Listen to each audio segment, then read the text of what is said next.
Isa na namang solid moto camping ang ating matutunghayan sa isang napaka-solid na natural falls dito sa Nueva Vizcaya. Ganda! Halika at sama-sama nating puntahan, wherein sa biyahe na ito ay nakakaranas tayo ng di maganda sa katawan. Gayunpaman, makikita mo pa rin at mararanasan ang adventure sa lugar na ito na tiyak akong isasali mo sa listahan ng iyong mga pupuntahan.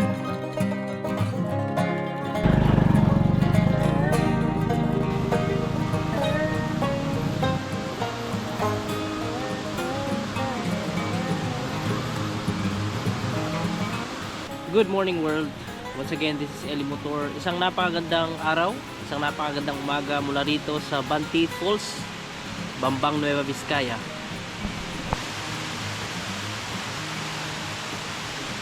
Bali, ang unang goal natin ay makapagluto tayo.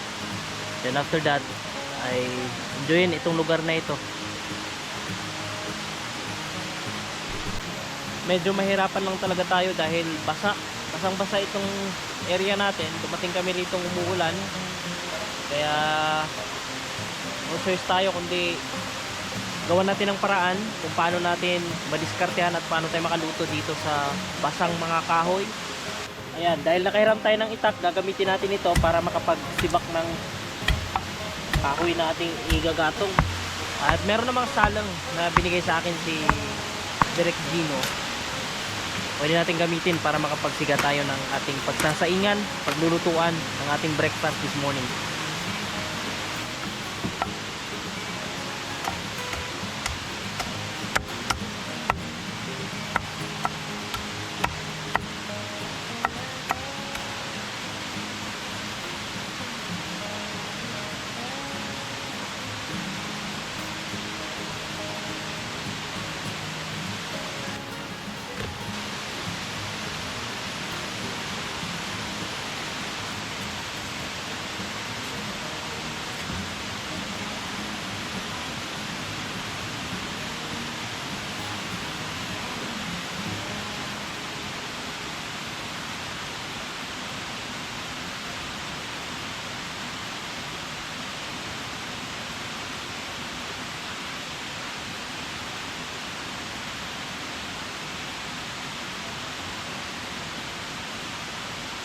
Malaki ang naitutulong nitong napulot kong dahon ng niyog kagabi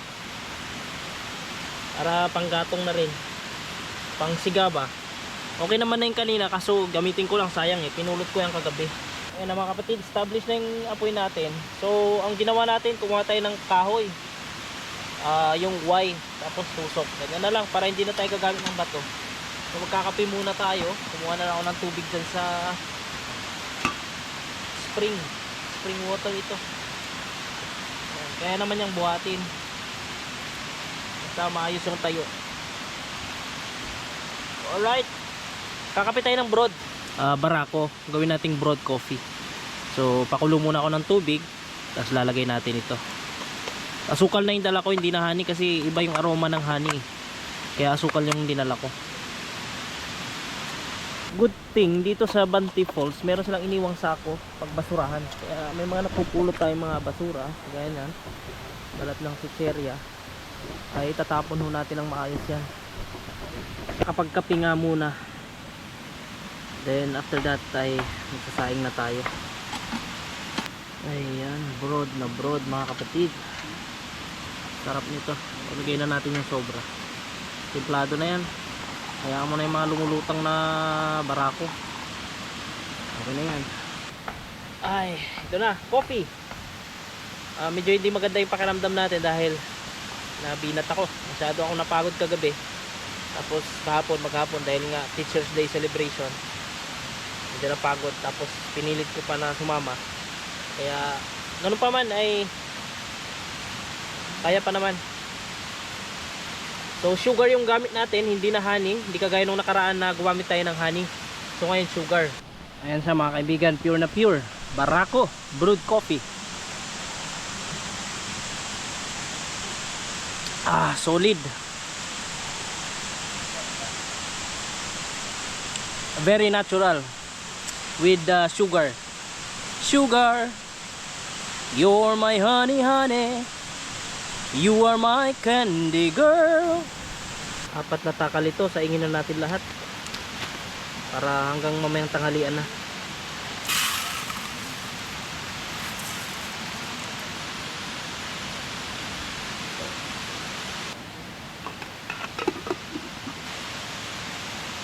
Kaya pa naman mga kaibigan.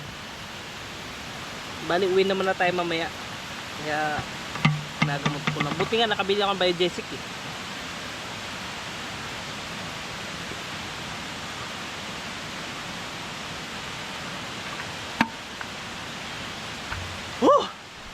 Si Brother Gino nagbigay siya ng manok na marinated, at ito naman sila utol ay iniihaw nila, at syempre maaambunan tayo nyan. Ang dala ko lang kasi talaga tuyo, so ihawin natin yun mamaya, then hihingi tayo dito sa manok. Yun ang kagandahan pag marami ka rin kasama. Ayan, niluto natin, hindi natin binigla ito. Wow, sarap. Ayos, hindi na bigla yung kanin natin. Malamang hindi sunog yan sa puwet. Hinayaan lang kasi natin eh. Meron akong 2-3 tuyo. Sakto, ihawin natin dito. Ayan, may baga naman. Nabasa nga lang ito. Sobra pa ito nung camping natin doon sa gubat. Nabasa ito pero hayaan mo na, sarap nito. Tanggalin na natin yung ulo. Ah, sayang nabasa.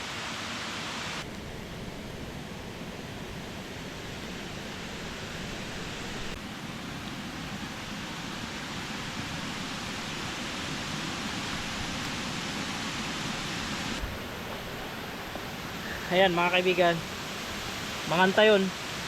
Yung hiningi kong inihaw ng mga kapatid ko, tapos bigay ni Direk Gino.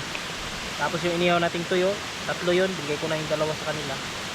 Then itong ginawa nating sausawan, sibuyas, sili at saka tuyo.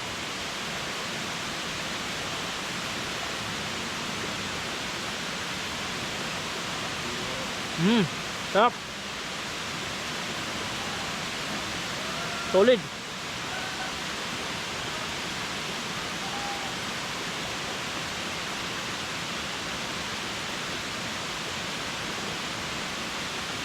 Grabe ang hang.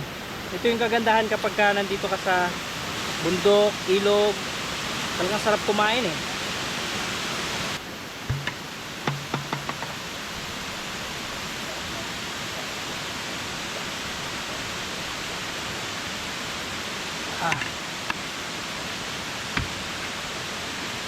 Shoutout pala kay Piggy Bite, watchers natin or watcher natin from Canada. Nag-umpisa daw siya na mag solo camping. And shoutout din kay Kim Saliva, yung mag-asawa, if I am not mistaken, from Bolinao, Pangasinan. Thank you sa suporta ninyo. Nanonood talaga sila eh. Dahil nga hindi tayo pwedeng maligo, ay i-scout na lang natin itong falls. Enjoy na lang natin yung nature na ating nakikita dito sa Banti Falls. Hindi siya madulas actually.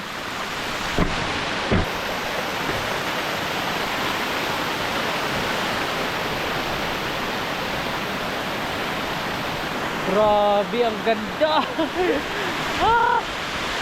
Napakalupit. Parang sinadyang ginawa ng hagdan.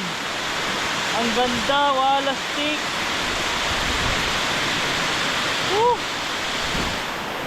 Wow. Tapos may puno pa rito. Wow, sarap. Mahangin. Yung dampi ng hangin, dala-dala ng pressure ng tubig pababa. Grabe. What Woo! Thank you Lord. dahil meron na nakikita pa natin tong ganitong nature. Hindi gawa ng tao kundi gawa ng kalikasan. What a wonderful world. Hindi talaga siya actually delikado na daanan kasi makapit. Kahit nakapaa ka lang, grabe ang kapit ng rich in minerals, kaya ganon. Hindi siya madulas. Kaya kung kaya nyong pumunta rito mga kaibigan, napaka suggested talaga ito. Kasi ang ganda eh. Tapos ang lamig ng tubig, napaka ma-feel mo talaga yung nature. Sayang nga lang, di tayo pwedeng maligo eh. Kung pwede sana maliligo sana tayo. Pero okay lang, meron pa namang next time eh.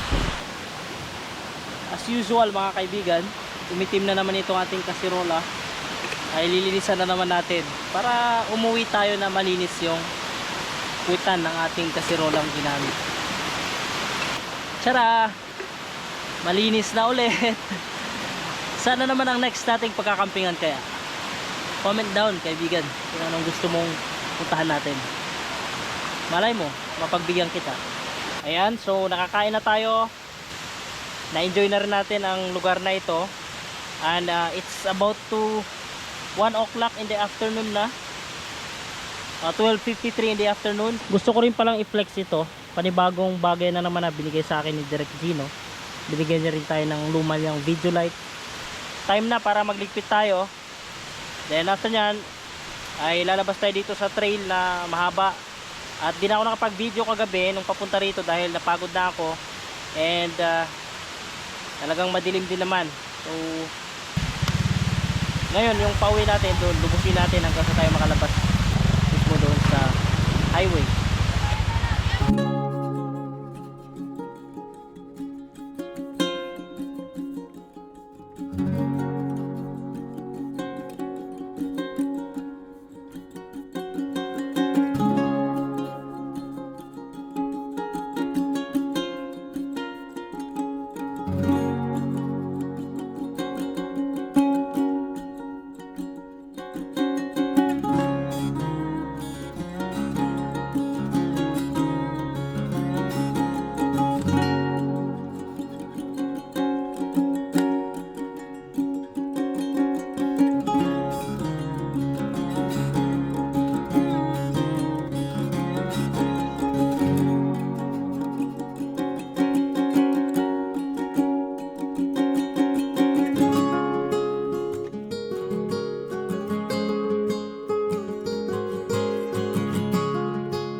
Balik na tayo mga kapatid. Ito yung mga dinaanan namin kagabi na napakahirap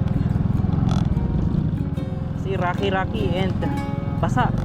Ito mas madali na ngayon dahil tuyo, medyo tuyo na. Alas 2 na lang hapon, mag-alas 3 na nga ay maghapong mainit kaya tuyo na.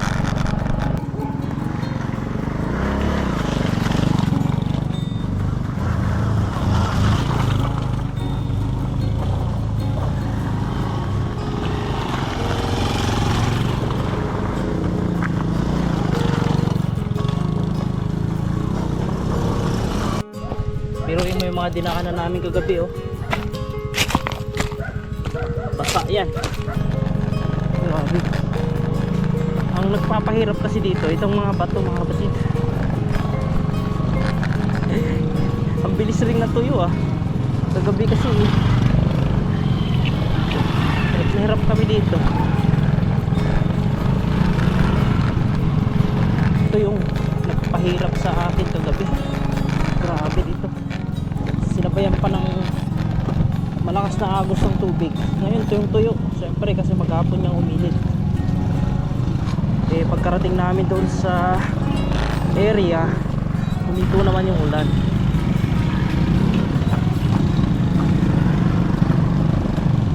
Kaya mula kagabi di na naulan, kaya yung tuyo na ngayon.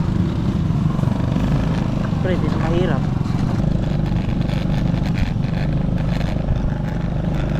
Galing ng mga farmers dito, yung mga vlog lang ako bro sorry. Galing ng mga farmers dito mga kaibigan. Ganyan oh, yung mais dyan sa baba sa bandang Pangasinan ay hindi ganito ang taniman, talagang nasa patagan. Pero dito talagang na-utilize nila ng maayos yung lupain nila, kahit na hindi siya matatawag na kapatagan.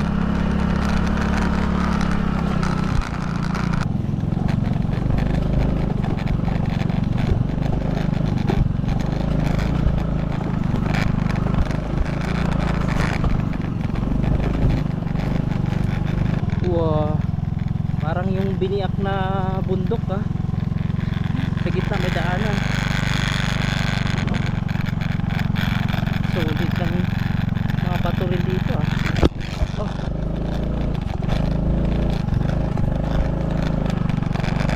Grabe. Yeah. Wala, tamang piga-piga lang sa silinador mga kaibigan, kasi malakas naman ang motor. Pag sinobraan mo na, mag-i-skid lang naman, lalo't putput yung gulong natin. Siya nga pala, sa mga lagi sasuggest na magpalit tayo ng dual sports na gulong. Actually yung likod ko na gulong ay dual sports po yan mga kaibigan, at hindi lang mahalata no, palitan ko yan nung nag north loop tayo. Ngayon naman itong harap ang hinihintay ko. So maraming nagsasabi palit na ako, pero gusto ko magpalit, kaso may mga priority, meron tayong mga kailangan i-prioritize kailangan ko munang maggastos sa ibang bagay. So paggastusan muna natin yung priority talaga. Bagay, safety at saka comfortability din ang hatid niyan kapag nabago natin yung ating gulong, para mas hindi tayo mahirap. Pero darating din tayo dyan mga kapatid.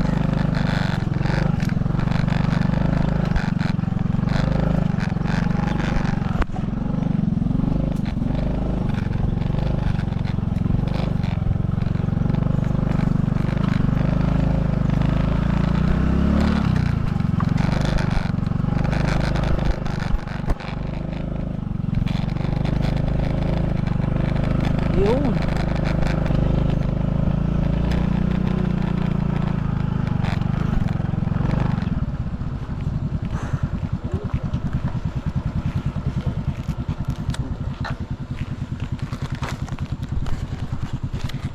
Thank you. Lagi may dalang pagkain direct. May nakapagtanong pala, bakit daw ako gumagamit ng balaklava?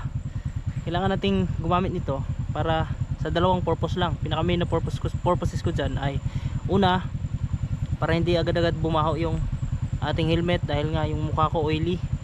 Pangalawa, pagka dusty yung daan, lalo itong helmet na ito wala siya, hindi siya dust proof.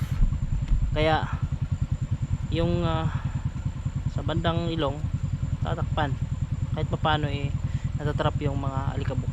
Yun yung purpose natin mga kaibigan. Gawang T/G. Yan, balaklava. 109 lang to sa Shopee. Dito. Tira.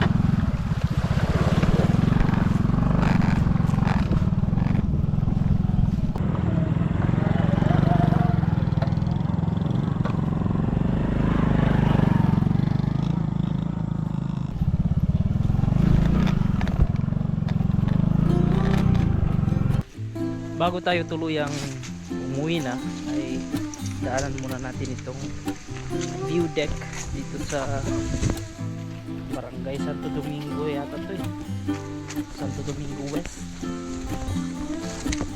Ano natin kung makita natin ang kapaligiran. Kaibigan, kung nakaabot ka sa part na ito ng ating video, isa kang solid. Thank you for watching fully. this video. Kita-kita po tayo sa susunod po nating raw moto camping, sa ating survival camping at any kind of camping or adventure rides. If you like this video, please give me a thumbs up and subscribe to my YouTube channel, Eli Motor. Bye bye for now. See you on my next video.